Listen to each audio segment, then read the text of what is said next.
in terms of hydrocarbons, in terms of coal, in terms of non-conventional energy sources. So there's no reason at all for us to panic. And since we have this raid, there's no reason for us to get completely focused only on nuclear power. Right. Yes, nuclear power will also have its role, but it's not the ultimate answer. So you're agreeing we have enough internal resources. We can do it internally. Mr. Parikh, you've been part of many committees as far as this government is concerned. But the fact of the matter is that I would like to share with you two questions attracted my attention. Two questions of concern asked by a student. One 10th class girl asked me, Mr. Kalam, next year I have to take the subject for my specialty. That is she's in 10th class. 10 plus 1, she has to take the subject. And she said, I love psychology.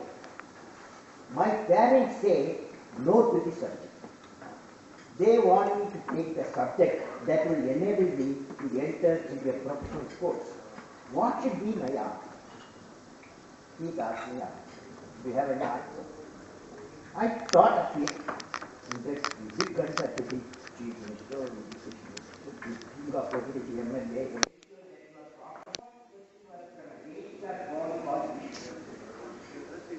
Who had come from a far away environment in the city.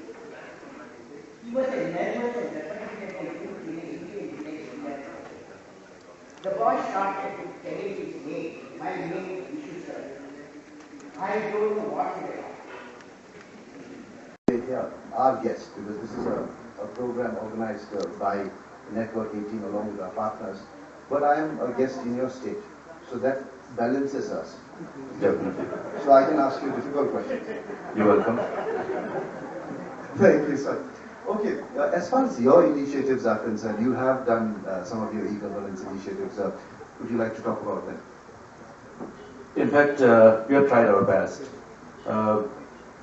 We were quite sincere enough to ensure that citizen-centric services are actually started, initiated.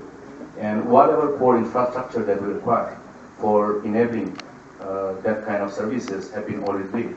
And I would like to share here today that Meghalaya is amongst the first states who have been able to actually put in place the measure for core infrastructure required for G2C services.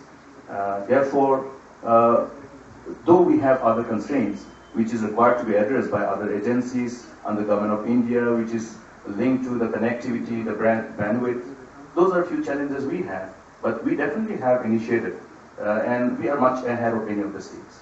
Right, but the biggest challenge really, you can have computers, you can have the bandwidth, you can have everything, but you don't have power, then everything else fails.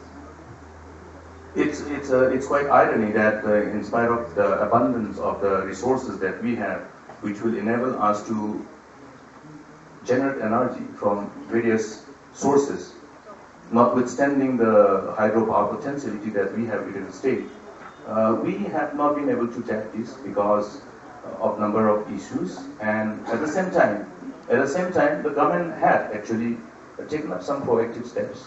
We have in place again very balanced pro-state, pro-people, pro-investor power policy, and with this policy we have been able to rope in quite a number of investment. You'll appreciate the fact that the 2003 Electricity Act was basically designed to allow the states to rope in private investors, because power sectors, as you try to develop a power project, it definitely requires huge amount of investment which the state could not afford. That's the reason why the state was actually, in spite of having a hydropower potentiality of over 3,000 megawatts, we are all along generating only 185 megawatts, and that also only in this part of the state.